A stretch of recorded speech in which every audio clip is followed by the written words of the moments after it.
the front pages of both the Nation newspaper and the Leadership.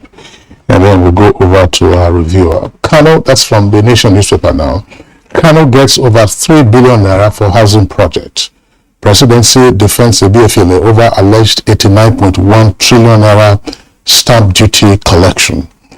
INEC begins PVC distribution today.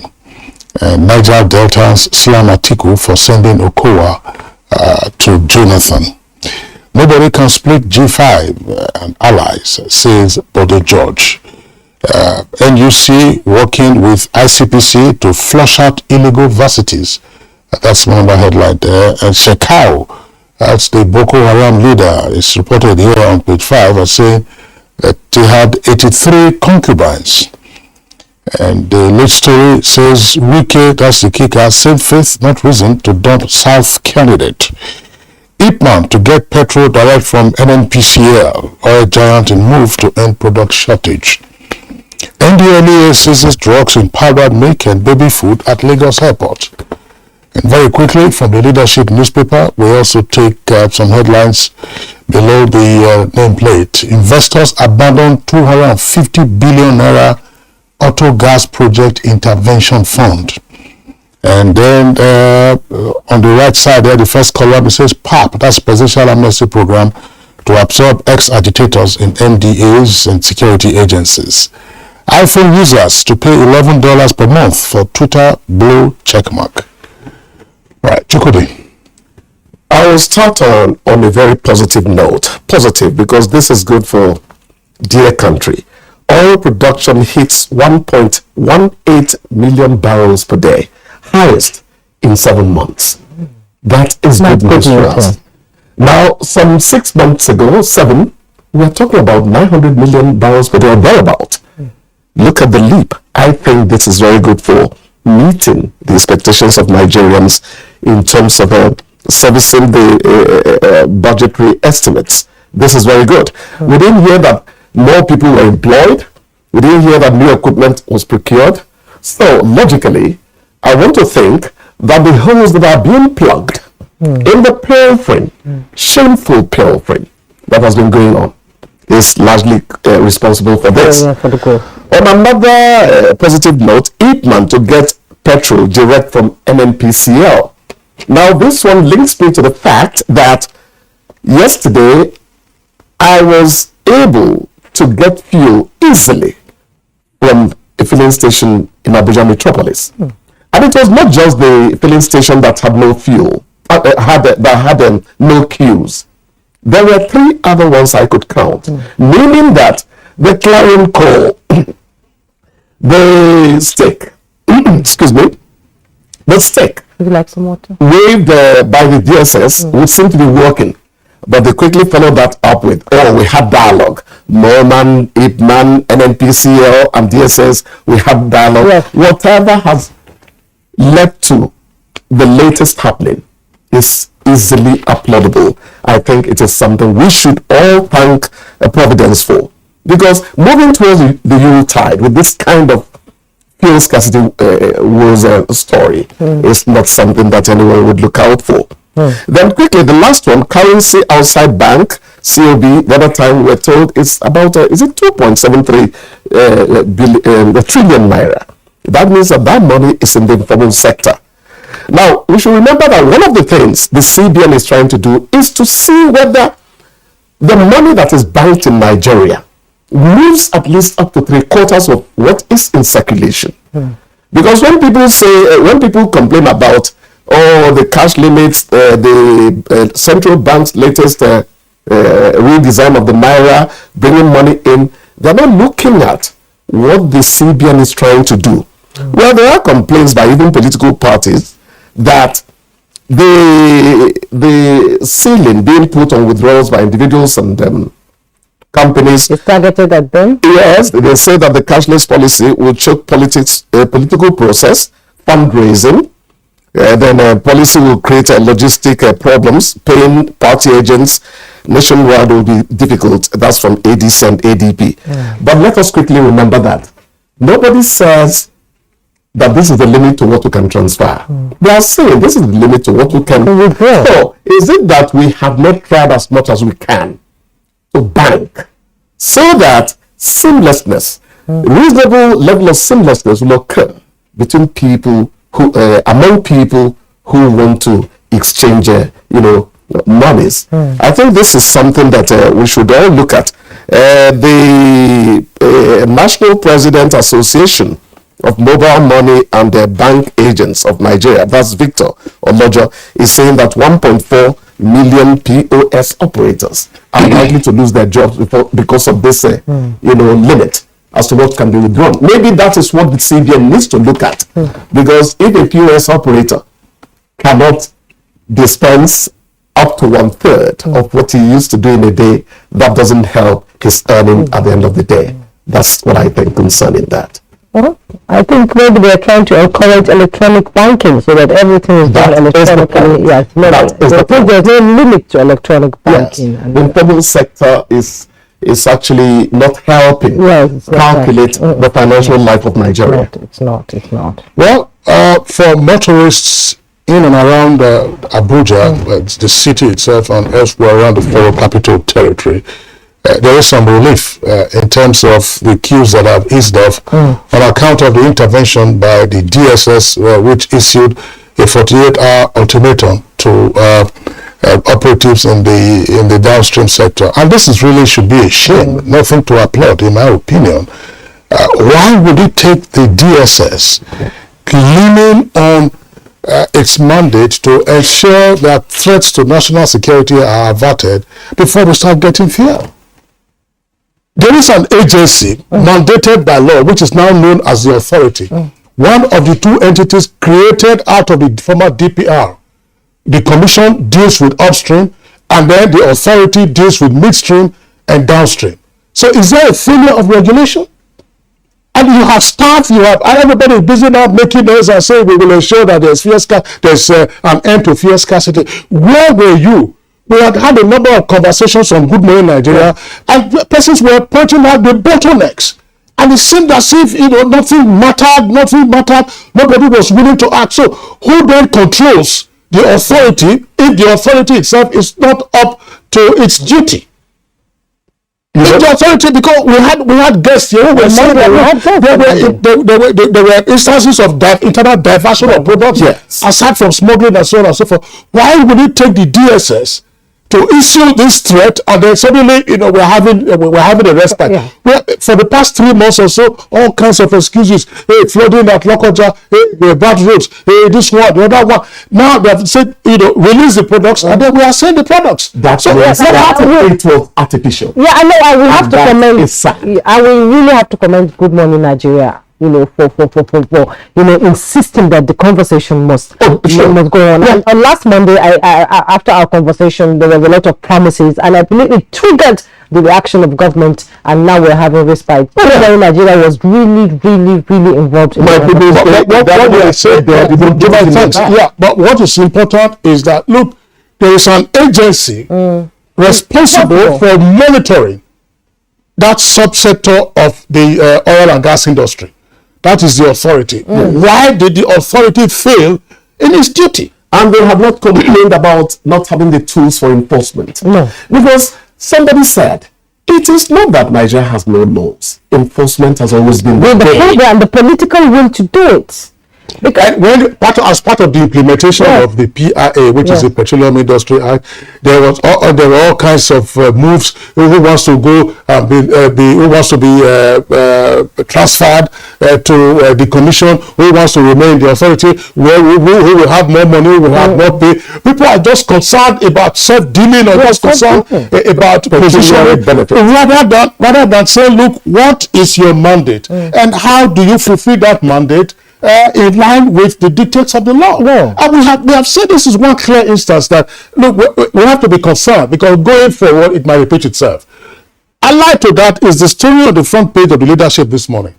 Investors abandon 250 billion naira auto gas project intervention fund, citing, I quote the paper, lack of seriousness on the part of government to fully deregulate the downstream oil and gas industry. At the beginning of this year and last year, we had conversations on Good Morning Nigeria, auto gas, CNG, as compressed natural gas.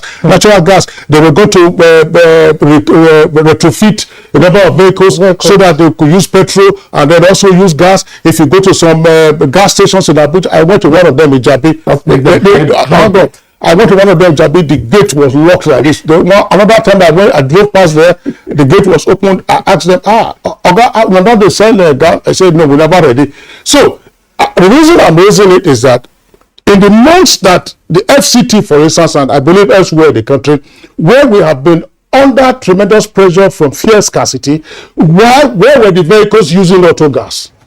Kingsley, I deliberately wanted to be positive, but at the end of the day, what Kingsley has said tells us that many of us still lack sense of duty to country, and that is sad. Remember our old anthem, Nigeria, our own dear native land. It was so love was there, dropping from our lips. My rubber cup was beside me there, the green, white, green flag. My mother tied a wrap on my. I had no shots on shit. We were proud of it. We're still proud of it, and that's why we are saying what we are saying. It doesn't require President Muhammadu Buhari to personally ensure the implementation. Because they are also complaining that they are having difficulty. Investors are having difficulty accessing the funds, the 250 billion. Which is supposed to be intervention fund by the central bank. So we announce policies and then we are tame in implementing those policies. 100%. You raise hopes and then you dash those hopes. What is it that we can kick off with and then say, look, excuse me, get it fully implemented? Most of the time we're not ready. We are copycats. When it's happening in other countries, we feel it can be done here. Yes, it can be done, but implementation is key. Always a problem. Just before we leave, there was a story. We lack the will. There was a story at the weekend, a very sad story. It's not on the front pages of the papers. I'm having to recall this story. A gentleman, Olaolu Mudashiru. Olaolu Mudashiru was a medical doctor, and he then veered into the financial services. Of course, became a chartered stockbroker and an investment banker. He was the co-founder of a firm known as Vertiva Capital. He was killed in a hit-and-run accident while he was cycling with two other friends, other colleagues, in Ikoyi, of all places. One account says that it was on Girard Road, another one says it was on Bodilon. But anybody who's familiar with Lagos, with that part of Lagos, would know that Bodilon, of course, starts from the Falomo roundabout and then ends somewhere, and then Alexander picks off, and then Girard goes on and then ends empties into the other end. Olaolu Mudashiru was the son of Bolaho Mudashiru, who was the military governor of Lagos. I'm sure we all remember Mudashiru. He died almost 20 years or so ago. And Bolaho Mudashiru, of course, developed a great number of projects in Lagos, including the expansion, the dualization of the Lagos VI Expressway. Now, why am I raising this? I'm raising it because about 8 years ago, another very well-known journalist, Dimba Igwe was exercising in the morning in the Okota area of Lagos, and he was struck by a hit-and-run vehicle, and Dimba Igwe unfortunately passed away. I have not read anywhere that the hit-and-run driver was arrested or has been arrested. In this case, the hit-and-run guy has also disappeared. What is it that can be done in instances of this nature so that such criminal elements are brought to justice? And then it just tells you also the hazard of being, one, a pedestrian in Nigeria, and two, of even being a cyclist in urban Nigeria. Which is the main help. You remember the Jomabekwe experience? The minister was so exuberant, so excited about showing a good example. So a taxi man said, Minister, you better think twice. Okay, on that we have to go. We're actually run out of the time for this segment. You're watching Good Morning Nigeria. We'll take a break. When we return, our conversation will begin. Don't stay. They swore an oath to serve our fatherland and defend the people that traded their freedom, comfortable homes and mortgage their lives on the battleground for our unity and peaceful living. These are the great, fearless, loyal and committed Nigerian armed forces who risked their lives courageously to safeguard our borders. But in the line of duty, many never returned. Nigerians, arise, let's celebrate our fallen heroes. Put on the remembrance emblem with pride to support the incapacitated and families of our fallen heroes. We are keeping this course for reflection and remind us of the sacrifice made by our armed forces in preserving the unity of the country. All ministries, parastatals, religious and corporate bodies to donate generously to the Emblem Appeal Lunch. Send your donations to this account. Account name, Emblem Appeal Lunch. Account number 393-200-7526. EcoBank Nigeria PLC.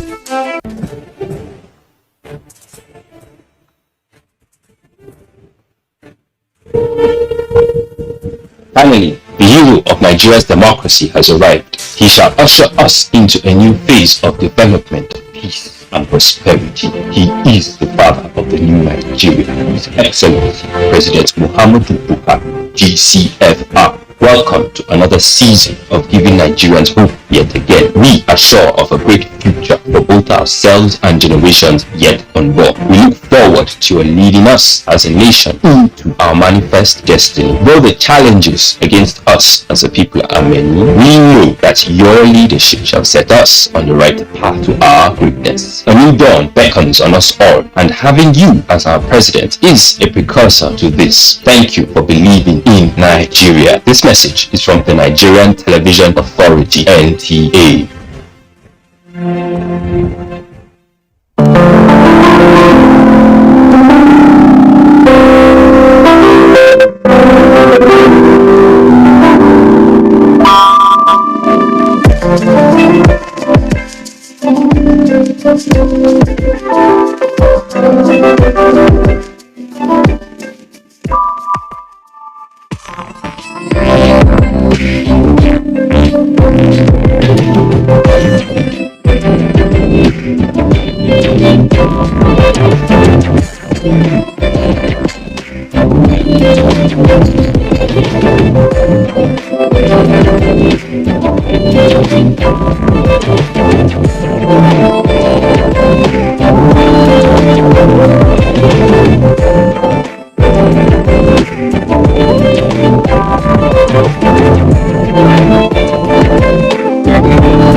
The digital switchover project, which is commonly referred to as DSO, which entails television channels switching from analog to digital broadcasting, is one of the biggest projects embarked upon by this administration. Branded as free TV, offers its viewers about 60 digital channels, including sports, music, movies, and news. The federal government has licensed about 23 set-top box manufacturers, 7 of them in production, employing several thousands of people. We made it now compulsory for all stations in Nigeria to only broadcast productions made in Nigeria for products which are produced in Nigeria. The counsel of our fathers. I believe we have fought one civil war too many in this country. So those who experience it will run away from it. Nigerian youth, let's build our nation together.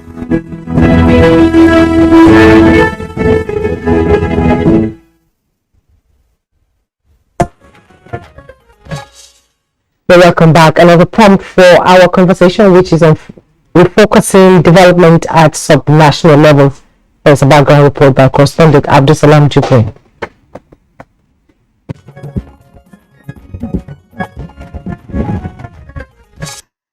Recently, while speaking to participants of the National Institute for Policy and Strategic Studies Senior Executive Course number 44, President Muhammadu Buhari alluded to the lack of development of subnationals, particularly local government areas. This has since engendered debate on the state of underdevelopment in states across the country and the role of governors in addressing the problem. Recall that in May 2020, the President signed Executive Order Number 10, which sought to grant financial autonomy to the legislature and the judiciary in the 36 states, in line with the provisions of the 1999 Constitution as amended. The executive order was challenged by the 36 governors who argued that it goes against the letter and spirit of the Nigerian Constitution. In a 6-1 decision by justices in February this year, the Supreme Court agreed with the governors by declaring Executive Order 10 unconstitutional, illegal, null, void, and of no effect whatsoever. In August also, state governors under the auspices of the Nigerian Governors Forum advised the federal government to take 33 steps to rescue Nigeria's economy. This has also whipped up insinuations from some political commentators that the governors are being hypocritical. Other analysts maintain that some of the governors run their states as emperors, pursuing unsustainable lifestyles, which has further retarded development across the country. Analysts also believe that since 1999, few states have made significant strides in the area of development, but what is commonplace are stories of monumental corruption and gross mismanagement of public resources. They are of the view that many of the states don't have anything close to an organized economy, but more of rent-sharing enterprises. Others see local government that are meant to bring government to the people at the grassroots as non-existent. Meanwhile, many households have become local government, sourcing its basic needs like water, education, healthcare, security, among others, all by themselves without recourse to government. How can development be refocused at subnational levels? Guests will be speaking to the issues shortly.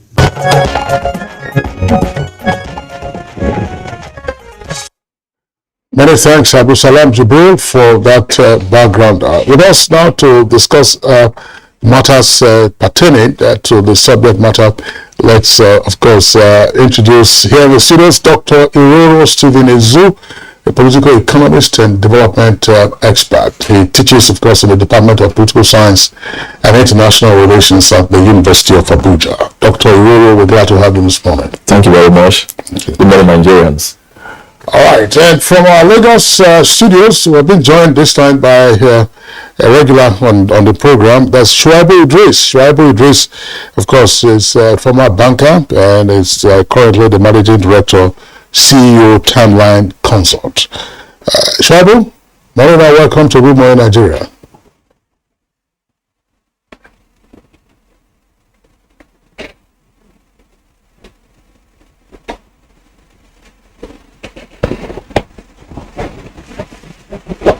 Good morning, Kingsley. Good morning, Nigerians, and many thanks for having me. Compliment on the seasons. Thank you very much, Shuaibu, for reminding us of our manners. Of course, it's compliments. Yes, it's the festive season, and compliments to you as well. Juma? Yeah, we have a guest who will be joining us via Zoom, but we hear that the Zoom is not ready for now, but I believe she will join us in the course of the conversation. Okay. All right. So, gentlemen, let's begin the conversation by just trying to situate our national development. Of course, matters, as it were, are coming to a head now with accusations and counter-accusations, as my colleague and I said at the beginning of the program. Look, when we look at our development indices, we are not where we are supposed to be. We were told not too long ago that there are now 133 million Nigerians who are poor.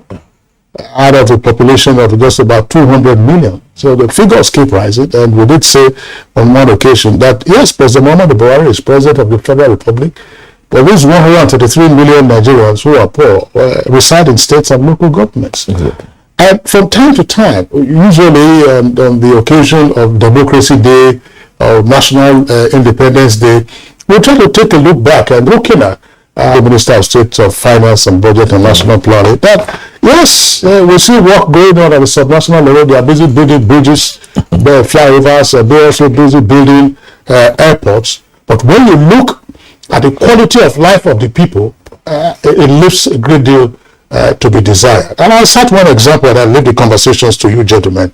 One, we have had on Good Morning Nigeria conversation around access to potable water. Honorable Minister of Water Resources appears on our program and it tells available for irrigation, that's agricultural purposes, for industrial use, available for domestic use, and then also, of course, for power purposes. But that state governments have a challenge tapping into the bulk water provided by the federal government and then reticulating it in urban areas or even rural areas. When was the last time you drank water from a pipe-borne water supply by the authorities, either at the local government level or at the state level? Go to our health facilities. We talked about primary health care and so on and so forth. The federal government, Honorable Minister of Health, is here telling us about the strides government is making and how we want to increase the number of primary health care centers. Some structures are built, they are painted, and you go there, what should make a primary health care center function? They are non-existent, and so on and so forth. So, what is happening from your perspective, Dr. Ororo? Thank you very much, Mr. Kingsley, and once more, coming out of the season and Nigerians. Now, on the whole idea of federal system, where we have different levels of government, is to fast track the process of development, not just political decentralization now. We're talking about real socio-economic development, because in the federal system, you have the privilege of having 2 or 3 tiers of governments providing services to the same set of persons, and that should naturally, bring about tremendous, developments at all levels, but that has not been the case in Nigeria, because if you look at other federal systems in the whole world, we have about 26 federal systems, and we see, the level of monumental advancement they're making in terms of socio-economic progress, but we in Nigeria, we have been getting it wrong because we keep hammering on the fact that the exclusive list is too congested. What about the concurrent list? If you take a look at the concurrent list of the constitution, you'll see that everything that has to do with development, redevelopment, industrialization, agriculture, education, these things that have to do with redevelopment that will impact on the lives of the people at the subnational level and the local government level, they are in the concurrent list. So anybody that wants to really, tap into or, engineer the process of development in their states, they have the latitude to do that.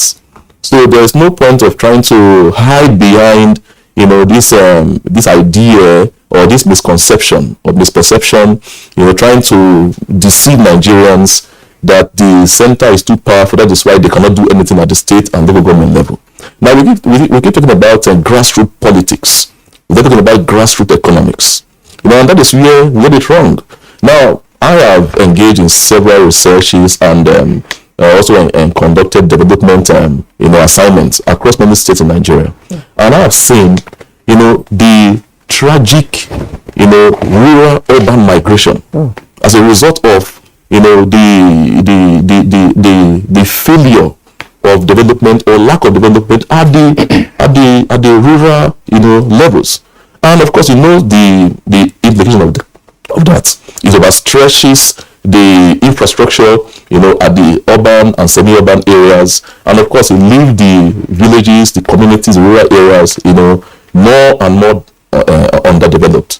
So we are not just suffering from lack of development in Nigeria or at the subnational level, but we are suffering from the development of underdevelopment, which simply means that as people are moving, in the form of exodus, from the local government area, the states, to other parts of the country that they consider to be more developed, it brings about a perpetuation of underdevelopment in those areas. So when you go to those places, people are literally living in chronic, poverty, and there is no headway. So I believe, that the states, the 36 states, will begin to take responsibility, for development in their territories. Why do I say that? Now, there is federal allocation dealt by the governors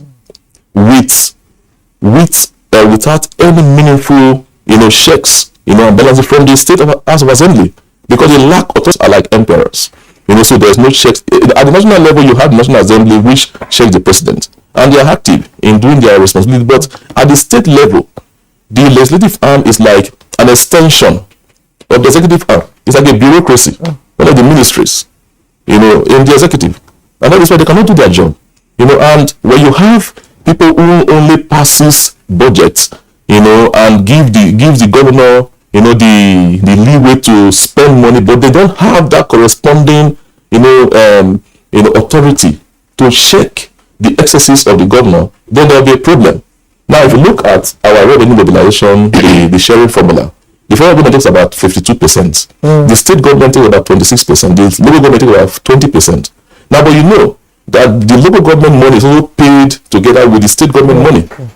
So, somehow, the state government controls about 46%, while the federal government controls 52%. And so the state governors, hijack this money and go to the grassroots level, the local government level. You see that there is absence of redevelopment. Exactly. Dr. Rere, thank you so much for your opening comment. You've raised some pertinent issues. Let's join Shuaibu Idris and Lagos. But before we go, I believe Professor Okechukwu, the development expert, is on now. He has joined us, but we'll come to you later on. Let's join Shuaibu Idris. Shuaibu Idris, when the president raised the issue of the money accrued to local government states, and local government, it raised a lot of dust. And I for one, I'm asking this question: why are we still talking about this issue at this time of our nation?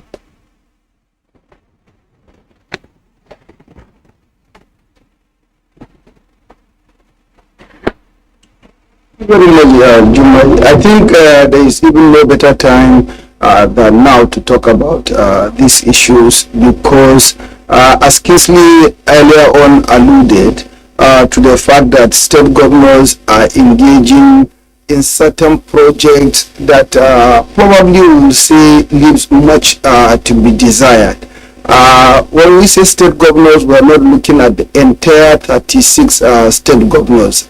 Some of the projects embarked by some of the state governors are fair and reasonable, while quite a number appears to be a little questionable. But a caveat here is, economics is a science of alternatives. Sometimes people say your opinion doesn't have to be similar or the same with mine.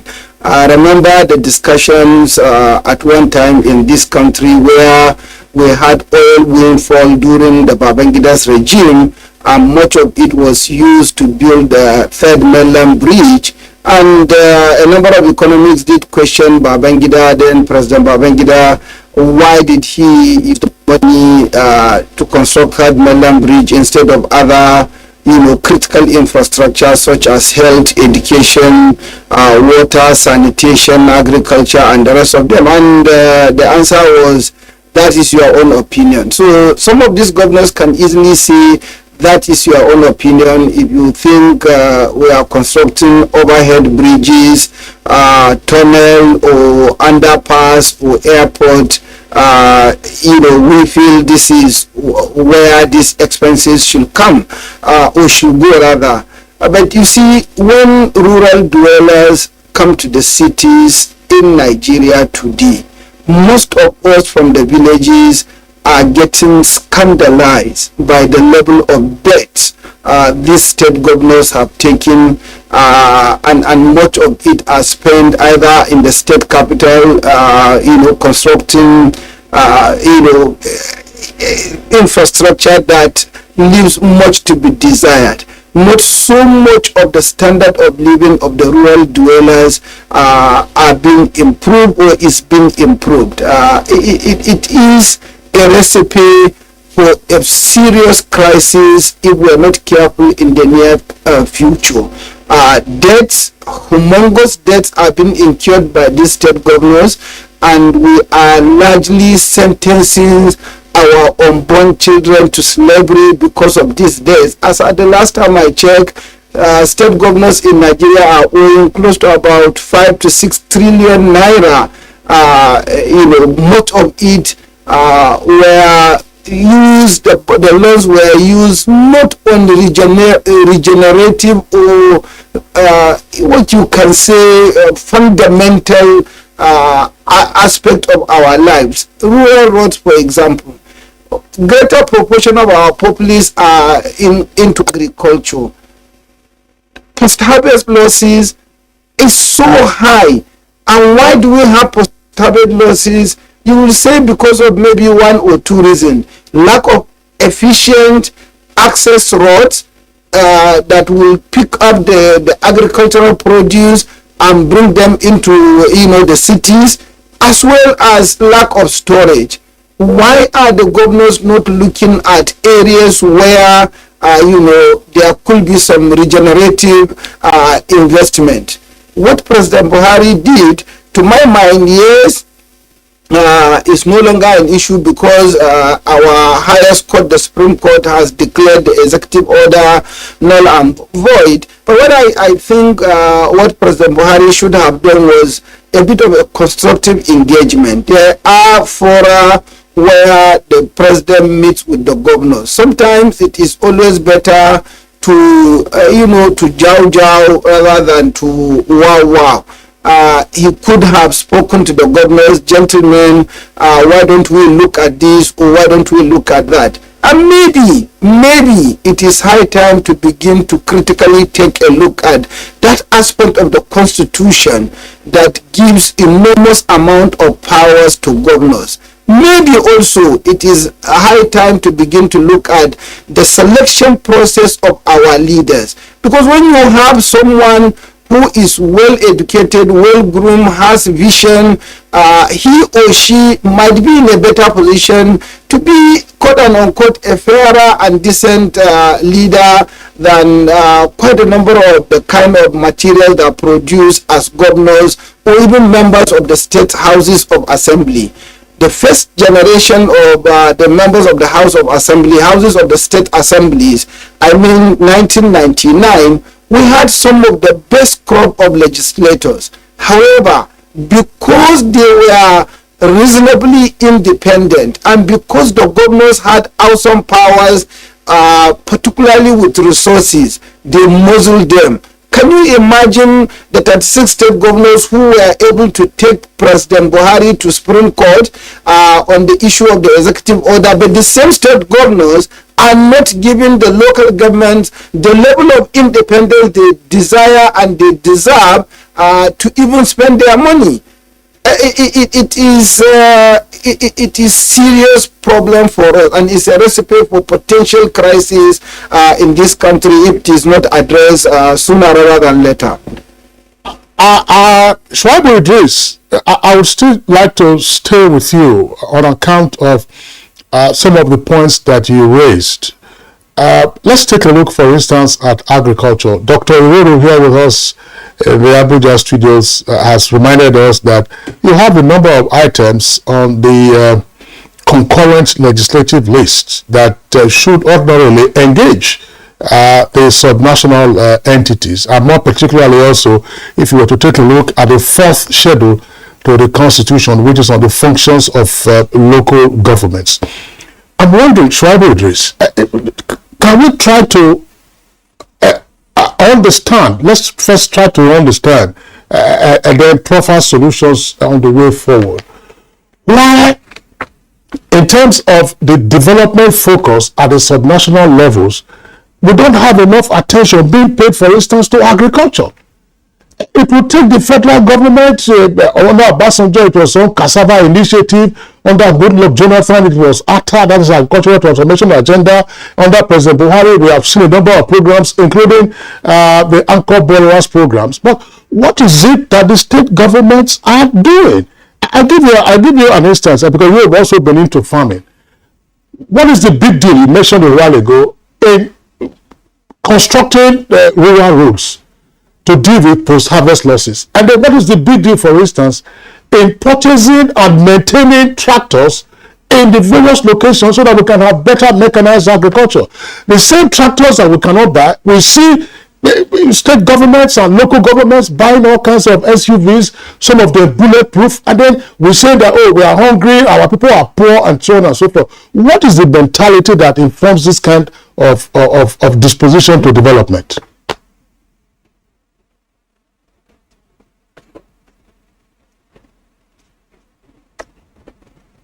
Yeah, I wish I had a crystal ball by my side to be able to look at the brains of some of these governors. But I think I will attempt a second guessing of some of their thoughts. Number one, quite a number of these state governors, they visit one another. For example, I take off from my state, I go to a neighboring state, and I see my fellow governor constructing, flyover, or I hear from the news that, oh, this flyover has been commissioned by this governor, and I wake up the next day and say, hey, why not?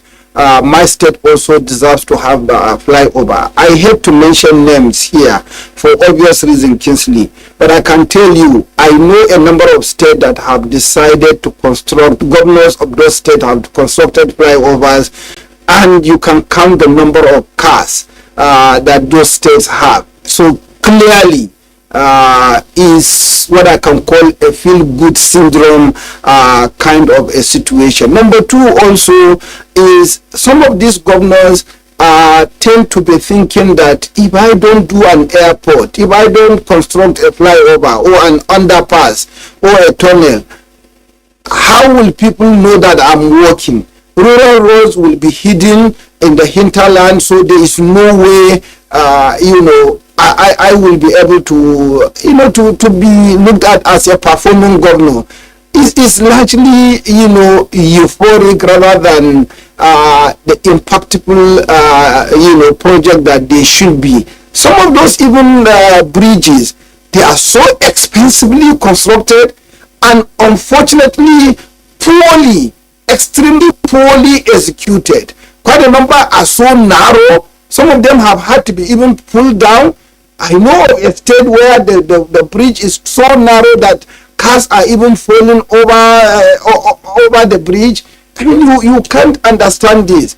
Of course, you alluded to the fact that, successive administration from Obasanjo's days till now, at the center, they've been doing something on agriculture. Kingsley and fellow discussant, we lack what I call a national shared vision, where all the component units of the government in Nigeria, from the local to subnational, will be able to key in and let's work together, so that the component of government be like plugs in a car that vibrate together to burn the fossil so that the car can move faster.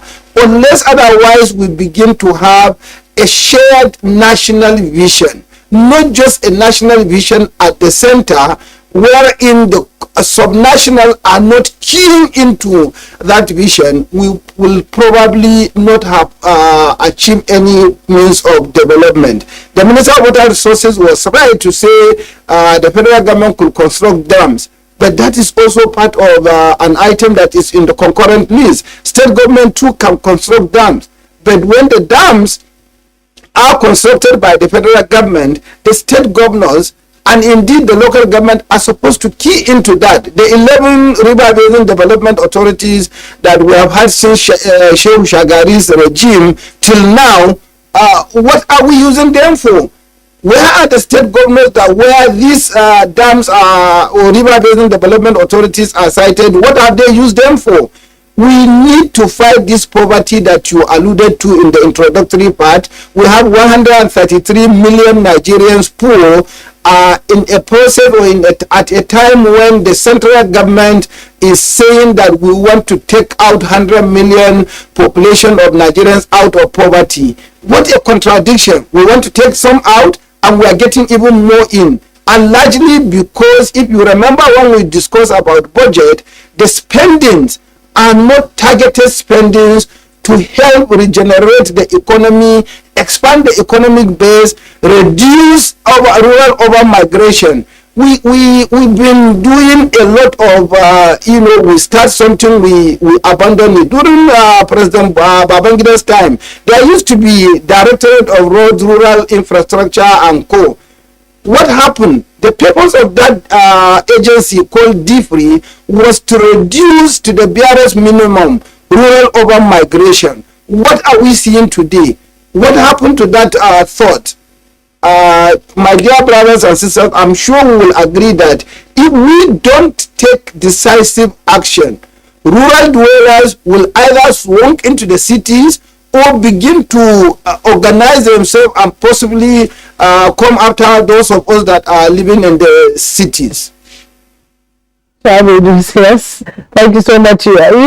Every time we're able to bring you on this program, your candid opinion is always appreciated. Let's join Professor Okechukwu, a development expert. That is your field, development, and we are looking at refocusing development at the subnational level. Now, you've listened to both discussants in the studio. These states are getting money. Some of these discussants are saying the governors now have become too powerful that they decide what happens with this money, ignoring the welfare of Nigerians. 133 million Nigerians are in poverty. That is quite a huge sum, more than half of the population of this country. What do we need to do? What do we need to focus on first to ensure that Nigerians are getting the benefit that is accrued to them? I believe the first thing to focus on is on the fact that most governments, state governments in particular, and the federal, are operating with the wrong sense of development, and I will explain what I mean. If you have a farm and you want the plants to develop, what you do is you provide the right type of soil. In some cases, you provide manure, and then you water it regularly. But you can take your money and build a fence around the farm, paint it, cut a tape showing what it is. Now, that's what's happening in Nigeria. The subnational governments are investing in infrastructure and mistaking physical infrastructure for elements of development. Back in the 60s, before I was born, in the 50s, people were taking water from taps in Enugu, in Umuahia, in Kano, in Lagos. So the notion of development will actually be the further enhancement of that. But to have a leadership, a leader has degenerated to the point of boreholes. So your vision of what it means to develop a place is what's going to determine what you do. And so you see that, sorry? Hello? Yes? Second, they mistake projects and procurement for investment in development. Thirdly, their energies are focused on giving contracts to their friends in the name of the people. And so the people's name is taken in vain, contracts are given, and the illusion persists. That's when you flag off an event and cut a tape, you've done something for the people. And I'll cite two examples. One, legacy project, another, investment in education. I come to a place, and maybe my community or part of my state, and say, look, this is my tenure, I'm going to come building a massive life-size statue of a woman who is breastfeeding a child. And then we come to open it, and I'll tell you, oh, this is nourishment, the mother is important, or the money has been going into. Now, talking about, if you recall, I think about a year plus ago, Kebbi State government earmarked and embarked on a project of building brand new primary schools in all the education. Kebbi, in most cases, it is less than 2 classrooms, plenty through 4 What's going on? Before this government wound up and their schools. No, not in the build. And I remember the briefing of this massive investment was objection, Mr. President, or gets a degree because you have brand new plan invested in education instead of infrastructure. The nation has over 100 unity colleges. Initially, it was 104. It's increased 400 and something model economy and thereby improvement in furnishing. So in the next 7 to 9 years, they will not contribute anything to the human capital pool. The caliber of person events will just be assistants to people who know what leadership is. Emayobara was governor in the southeast.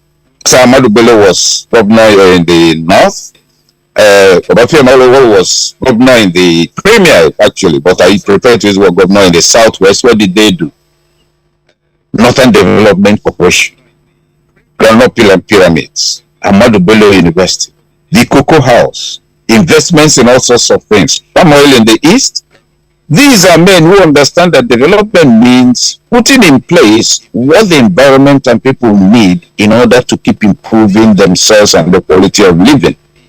So at the level of values, that's the philosophical foundation for development, that these are human values.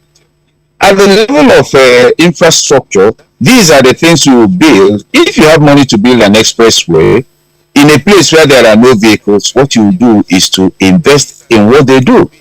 I go to a place where you have a lot of palm wine tappers, and then I build a road. There's technology that can enable a palm wine tapper climb up. I just switch it on, it lifts me up. I'll go there, do the thing, come down. I can tap 10 palm trees in the time it will take me to tap 2 without that facility. If I provide them that facility, I'm giving them development. I go to a fishing community and provide electricity. It makes it possible for them to dry some of their fish instead of selling it off as a loss every morning so that it won't get spoiled. Now that's development. So development has to do with what waters a particular soil and the entities there to become what they can become. But like has been observed by my two colleagues who spoke and by Kingsley and the other compere, that what you have in Nigeria is a situation where the elite keeps entertaining itself and taking the name of the people in vain. Nothing more. You buy a chain of vehicles in hundreds of millions, bulletproof in most cases, driving all over the place. At the end of every week, you cannot, before the Almighty and man, sit down and write that this is what you've done. But you're holding meetings with your friends. You believe you people are the Nigerians and that the people don't matter. So this whole idea of development at the sub-national level must be disaggregated completely. First of all, at the level of values, most of those running sub-national governments do not understand what the word development means. That's number 2. It has a lot of components: human capital, economic, aesthetic, even your sense of beauty. That's why you get to the point where you say, no, this is inappropriate. Etiquette, simple decency and dignity, all of that is gone. What we have is debauchery, where somebody thinks that because I hold this office, I become the source of right and wrong. That's what we are suffering from. That's why a governor will not be embarrassed to be doing the kind of things we are seeing our governors doing. That's why their movement is now solely by private jet, and that means they also have no access. They don't know what's going on the roads, that the roads are bad, and with the roads bad, of course, the economic activities will decline. In the north, there are governors in the north who, in the last primary, actually were contesting to become governor, president. What was their record? One of them has 90% poverty rate in a state. Many of them have local governments under the control of bandits. None of them can record genuine development in the name of the people. All of them put together, if Sir Malubele was to come back today, he will be scandalized. Many of them in Southwest, if Awo was to come back today, he will swear that this is not the Southwest into which he was born and where he governed. If Emayobara would come back today, he will say, the typical blunt man, this is not Igbo land. Look at Abia State. Look at all of them. And that's why I think that the embarrassment Wike is causing everybody is spot on. So coming around to the substantive issue, of development, national governance, and all of it, we are not developing as a people. We are spending money on consumption and entertainment. Otherwise, even the money for families, the extremely poor 40 million families, that project will not have taken off at all. You're giving people money to spend, they have no fun. You have to keep doing it. If indeed, in my view, and I may be mistaken, if we are talking development, I can assure you that a ministry like Ministry of Humanitarian Affairs won't be in existence. A ministry like Ministry of Niger Delta will not be in existence. The NDDC will not be in existence. The Northeast Development Commission will not be in existence. And the Southeast Development Commission they are planning will also not be in existence. The organization of the Nigerian state is only going to create further avenues for the elite who are not in elective office to still have access to the national resources, but in a less monitored way. Because what are we talking about? You say 13% for Niger Delta, give it to their governors. They elected the governors. They say, oh, the governors will embezzle the money. Let them embezzle the money. Let's see for how long that will last. Then you're creating commissions. Commissions of development that's not taking place. So when you speak subnational, you should also speak subnational institutional actors, not just subnational governments. All these agencies, what have they done? Niger Delta, for instance, has the highest volume of unexecuted contracts in the history, present continuous tense of Nigeria, the highest number of inflated contracts, and NDDC still exists. And you have board members. Who are you in the board? Rich. Okay, you have the one for the North, you want national character, so you take Ikechukwu, make him part of the Northeast Development Commission, so that will be Nigerians. If you must have that kind of board, that kind of organization, let it be by the people who are from the area. Okay, Ikechukwu, thank you very much there for your intervention. Solid points like the other guests have also raised. I want to come back to Dr. Iruro here in the studios. It's almost inevitable to ask the question, why have the people allowed themselves to be taken for a ride by a number of these subnational entities? Well, that's a very fundamental question. Now, but it's very easy to answer. Now, poverty in Nigeria has been weaponized. It's being used as a weapon to further disempower, the people. Now, when the people are acutely poor, I mean really acutely poor. Yesterday, I came back from a state capital, one of the state capitals, and I discovered that I just went around. Let me just see what is happening. And the program I went for, we had the privilege of having people from all the local government areas come for a meeting in which I was a resource person. And we sampled their opinion. How is development taking place in your local government? How are things there?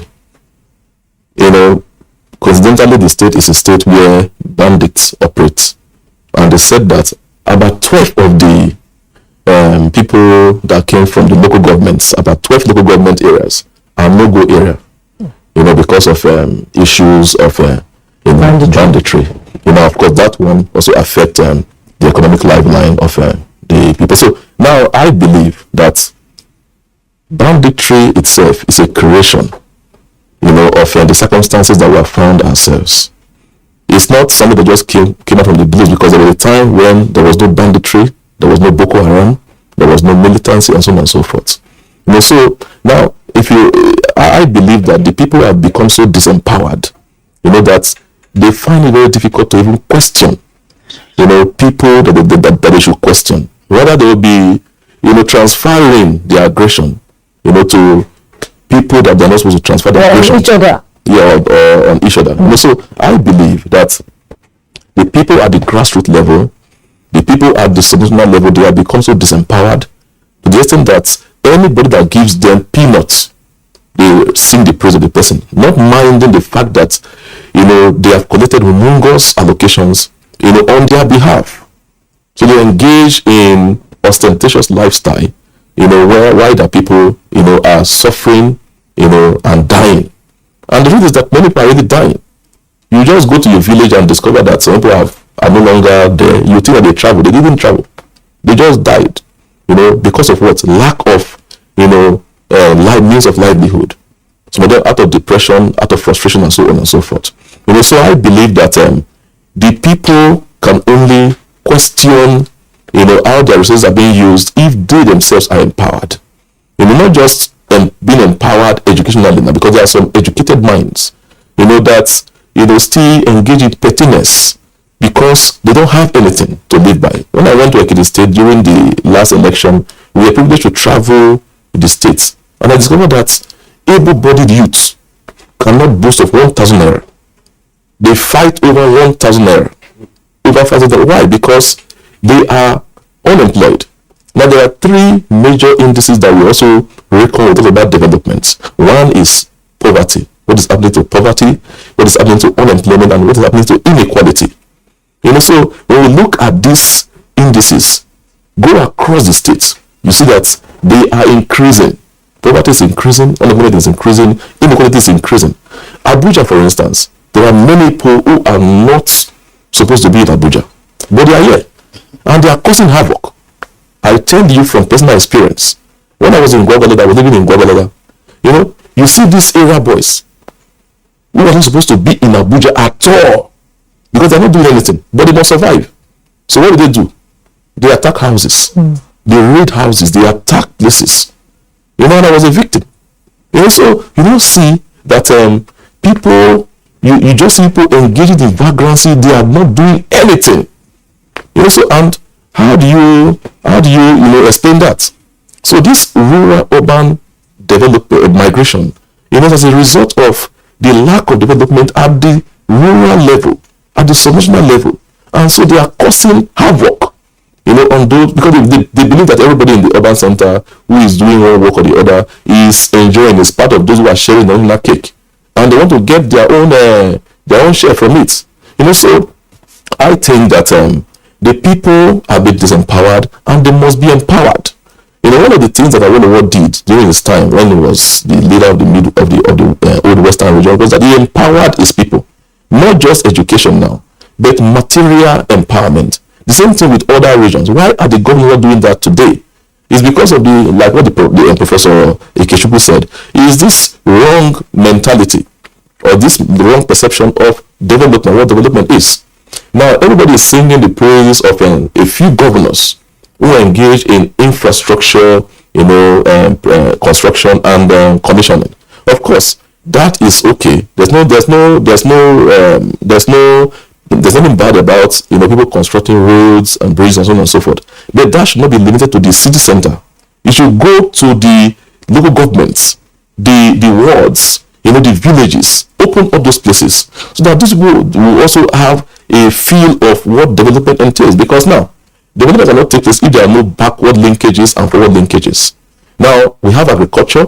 Now, there are some places, Benue State, for instance, is highly involved in agriculture. But it's one of the poorest states in the country. Why is it like that? Because there are no forward linkages, to complement the backward linkages. The farm and the factory must be there. So if there are only farms, and there are no factories to process those things, for the markets, then there's no complementarity. And no good roads to transport. And no good roads to transport distance. So you see a lot of people coming to Abuja, congesting Abuja, and causing a lot of havoc. In Abuja, that is a major issue. So I believe that there must be a conscious effort, to empower the people, and that is one of the areas where the civil society organization also needs to come in, to disabuse the people's mind, that the emperor governors, who give them peanuts,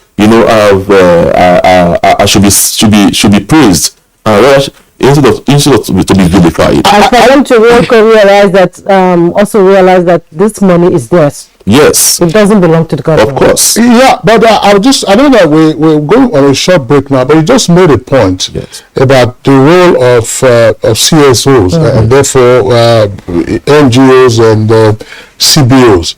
And some persons would argue that part of the power structure that we now have at the subnational level is a reign of terror.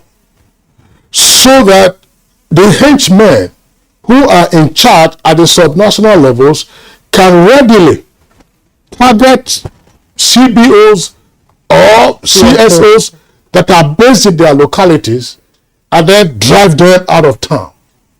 So faced with that kind of existential threat to their existence, how then might the CSOs and CBOs hold the governments to account? How then might they rouse the consciousness of the people? Because as I said, part of the regime that we are seeing at the subnational level is a reign of terror, fierce terror. I mean, people just disappear. You don't see that. But we'll take a short break, and when we return, we'll continue with the conversation.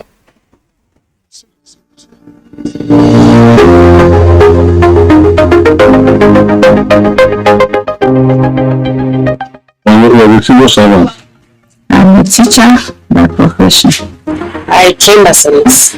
I could not even remember some of them, but by their approach, greeting and respect. I make beads.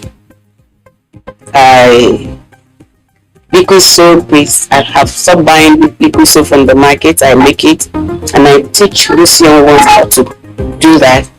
And when I do, it is not for any fee. In most cases, I serve as consultants. Many people come to me inquiring how to go about doing the farming. I normally direct them on what to do. Right now, I'm not into any paid job, as I said, but I'm happy doing what I do. Senior citizens over the years have shown that they are still capable of working. They have shown that retirement is only but a social construct, not a limitation. Senior citizens until the end carry around a wealth of knowledge that we can tap into. They have walked these journeys we now walk today. They have amassed all of these experiences so they can stand holding the torch so we do not stumble in the dark. Our senior citizens are national assets packed full with inestimable value. They should not be condemned to a life of obscurity, but one where they serve to illuminate our path. Promoting senior citizens for intergenerational workforce.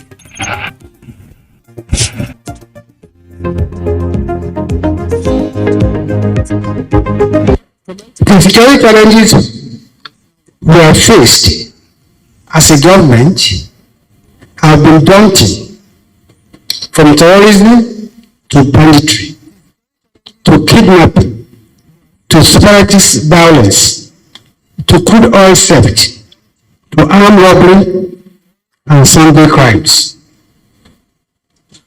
It's undoubtedly the greatest challenge to the peace and security of our great country since the Civil War of 1967 to 1970. It's the kind of challenge that would have overwhelmed many nations. But thanks to the purposeful leadership of President Muhammadu Buhari, we can say, I want to repeat, that the worst is over, and peace and security are gradually returning to the land. This message is brought to you from the Federal Ministry of Information and Culture. Nigerians, elections are here again. Let us shun violence. Let us play the game according to the rules. Do not be a thug. Say no to violence. Let's rise and defeat violence, crime, and sabotage against the peace of our nation. Nigeria is the only country we have. We must do everything to keep it united. We must avoid any act that promotes hate and disintegration. Say no to separatist movement, terrorism, fake news, hate speech, religious bigotry, and any act that tends to divide us as a nation. Watch out for strange gatherings and suspicious movements. Restrict access to sensitive documents and data, the disclosure of which may damage national security. Educate your staff and family, particularly on measures to safeguard information and report security breaches. Apply relevant legal security guidelines to protect yourself and your neighbors. Due to misinformation and wrong choices, some idle persons resort to vices in their greed to get rich quick. They resort to kidnapping, killings for rituals, and other heinous crimes. Avoid wrong use of the social media. Before you broadcast that false message, think twice. Ask whether it will promote peace or violence. For safety at home, still be security conscious. Educate your household in safety tips. Report all suspicious movements and persons to the security agencies nearest to you. Be a good citizen. Be patriotic. To pass security information, please call 0813-222-2105, 0915-339-1309, 0908-837-3514, or send a mail to dsspr@dss.gov.ng. This message is from the Department of State Services, DSS.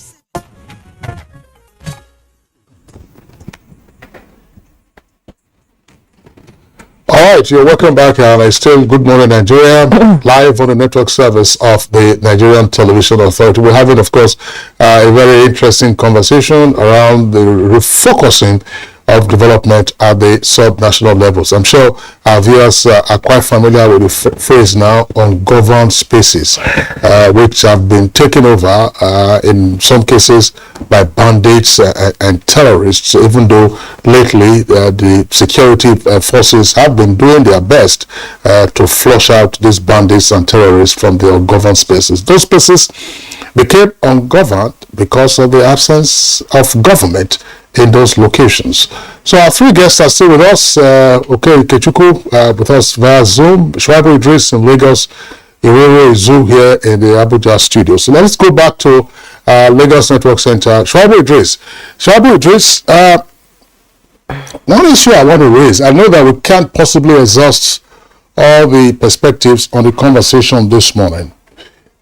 Some persons would argue that we have very poor fiscal controls at the subnational levels. Poor fiscal controls.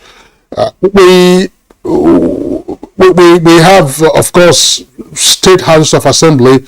They are just mere rubber stamp. I say this with the greatest respect to them, but they are mere rubber stamp. And so budgets are presented as appropriation bills, and they pass them, and they have no voice in terms of control. Expenditures are made, projects are undertaken, and there's no sufficient oversight or even questions being raised. And more importantly, and you drew attention to this earlier, Shwaibu, states are heavily indebted. Now, who approves of this? I want us to remember what happened during the Second Republic, for instance, as part of the consequence of the debt overhang that the country ran into in the 1980s and 90s up until 2006, when we then had debt forgiveness. States were just borrowing at will, which was why, as part of the reform measures, we then now have what is known as a DMO. That is the Debt Management Office. The Debt Management Office, of course, restricts access to external borrowing, particularly at the subnational levels. I'm not quite sure whether its mandate also now extends to domestic borrowing, but I know that in trying to access bonds, for instance, the Securities and Exchange Commission also comes in. What mechanism can be put in place, if you may, to restrict access to reckless borrowing on the one hand, and to ensure that funds that are borrowed are utilized for the purposes for which they are intended, beyond what SEC does at the moment, and whether there can be any greater role for the Debt Management Office? Because sometimes these funds just go through commercial banks, and you know that commercial banks, they have usurious rates. Shwaibu.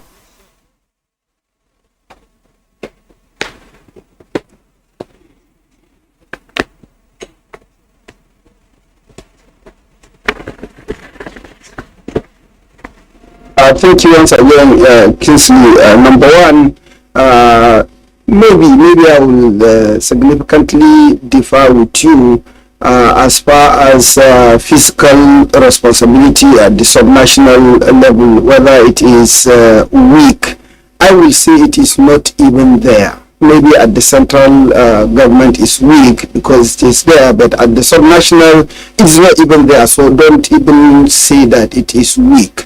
When you come to the issue of borrowing, the Debt Management Office, to the best of my knowledge and belief, and I'm speaking out of practical experience, they have been doing their jobs as far as controlling and restraining state governments from not just foreign borrowings, even local borrowings.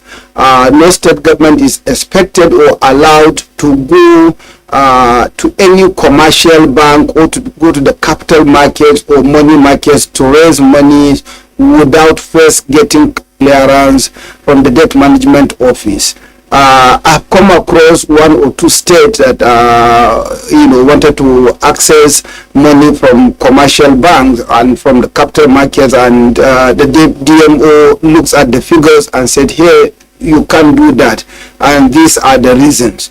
However, be that as it may, when you are dealing with human beings, like our dear father, former President Obasanjo will say, this animal called man, we will almost always find ingenious ways to circumvent, to bypass the law. Again, like quite a number of English-speaking people will say, the law is an ass, you find a way out of it. I've come across some state governments establishing what is called special purpose vehicle, and the SPV is used to raise money, and that SPV is a shell company, and then the money eventually gets into the state government. That way they've been able to circumvent the debt management office supervision. In terms of utilization of the loans, the proceeds from the loans, again, from benefit of hindsight, real experience, a state governor is no longer a governor now. He raised bonds and monies were given, and they were specifically meant for certain projects. Those projects were not executed. By the time supervisors from the Securities and Exchange Commission went in to look at, as well as the financial institution that raised the bond, to look at the project, and what he said, look, when you raise the second tranche of the bond, we will do this project. Why do you bother? So utilization of the proceeds of the loans leaves much to be desired, and it is fundamentally what Mr. Oke Ikechukwu has said, and Mr. Iroro also have alluded to. The issue is, do we even understand, or does these guys in leadership understand what is development, and how are we supposed to key in and impact on development, and to make sure that we make lives better for our people. Key question here and key suggestion is to make sure that the leadership selection process, we need to improve in that, and not just selection in terms of the governors. No, selection in terms of who becomes a councillor, who becomes chairman of local government, who becomes a member of the State House of Assembly. Unless otherwise we improve that, we're not likely going to see a significant changes in our governance level and in our development stride. Development is very simple. You just need to look at where are we today, where do we want to be, and how do we want to get there. Any idiot you put on the stride can look at where do we want to be, and how do we want to go there. But eventually most people don't even situate or dimension where a state government or where a local government is, and have a vision where do they want to take the state government to be, and how do we get there. My take is the electorate needs to begin to think that don't collect money on a single day and just look at your next meal. Think again that the consequences of the action you are taking on the date of election, whether primary election or general election, you will live to last with it for a minimum of 4 years. Thank you so much. Let's bring in Professor Ikechukwu. My question is, why are people sort of helpless in the face of neglect? And my second question is, what kind of reforms do we need to put in place to ensure that the people at the grassroots get what they deserve?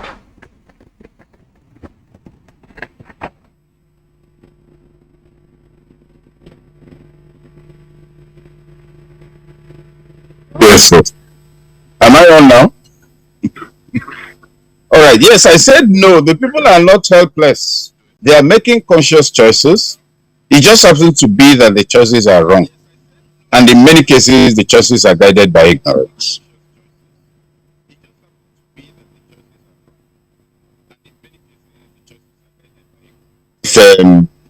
Let's not presume innocence that doesn't exist on the part of the people. That's number one. The second question is reform. Now, to reform means to change the ambience of something that exists. But you can't do that except there's an existing form you want to change. So that's what you need to deal with. But now, going to the question of helplessness, let's work with a sense of history and leave the hysteria of the moment. Nigerians used to make very conscious and deliberate choices, and they were helping themselves when they elected an Hausa man in Enugu to represent them. The same thing in Lagos when, somebody not from there. Now, these choices arose from the fact that people felt a sense of community, a sense of oneness, and took deliberate decisions. This man, he's one of us. This other one is from my ethnic group, but from my interaction with him, he will make a responsible representative. So we're not fools. Then the military era came, coups began to occur, and impunity began to replace policy, consciously thought out, and vengeance became part of leadership recruitment and leadership change. So, and also consultation declined. All you have is a few people in uniform who will take a decision, either as a cabinet of a state or at the federal level of the Armed Forces Ruling Council or Supreme Military Council. So consultation declined, and also over the decades, the thought that I actually could have a choice began also to disappear from public consciousness. And so what we are calling helplessness today is actually the result of decades of acculturation or decades of conditioning, whereby choices are made for the people, inflicted on them, and if you dare make a whimper, you'll be picked up or beaten up. So that's with reference to the first question. And that conditioning has grown up to the point that even the pillars of value in society are not on their jobs. If this was in the 60s or 70s, and I'm a member of the House of Representatives, or I'm a governor, all of a sudden I'm building a 350 million naira house in my village. My village pastor will call me. My son, I hope all is well. What is going on? My uncles will hold a meeting and say, look, let's call okay. Maybe he's gone into evil ways because we know his income. Where is this money coming from? I hope he's not stealing. Now, those are the kind of concerns that you can speak of that used to define our environment. Church leaders, religious leaders, traditional rulers, they won't give me a title. My son, tell us where your values came from. Tell us where you made this money. But today, we are defining exactly those things that we ought to query. So to that extent, we've also mentored a new generation who will follow that path. That once you have enough money, you can walk into the traditional ruler's palace when he's meeting with titled men, and they will all stand up and greet you. Whereas even back then, no matter your position, you would know where not to walk into, you know where not to, how to behave in certain places. So that is it. So it's not helplessness, it's decades of conditioning that's paralyzed the people at several levels, at the level of values of right and wrong, at the level of the kind of people that should hold public office, at the level of personal dignity. But look, I would be ashamed to see this sort of thing. All of those things have evaporated. That's what we're living with today. Then talking about reforms, every reform, every existing situation has beneficiaries. So if you're Professor Oke Ikechukwu, a development expert, thank you so much. You sort of run out of time as usual. There's never enough time to have conversations on topics like this. Thank you so much for your contribution this morning on Good Morning Nigeria.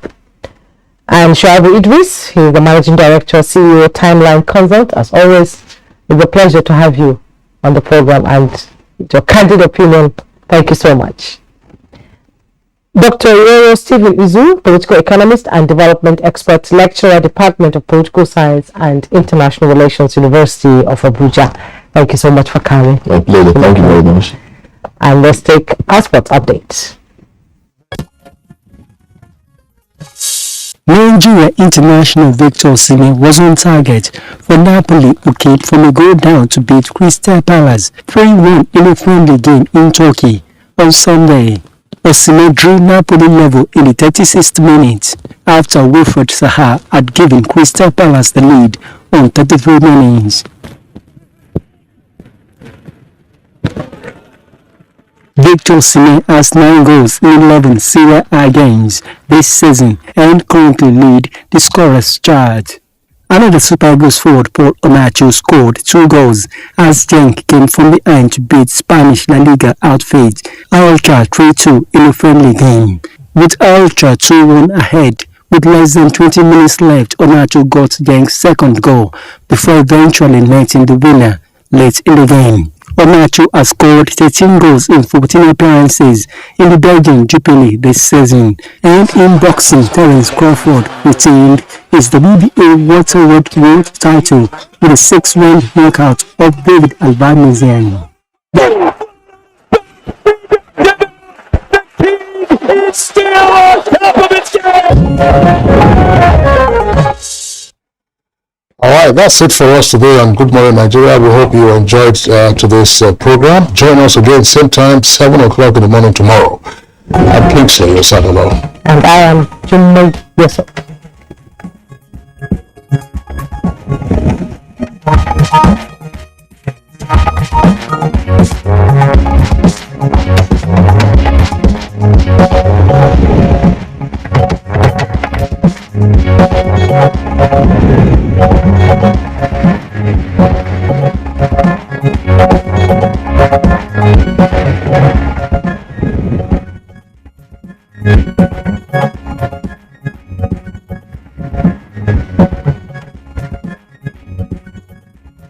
Mm-hmm.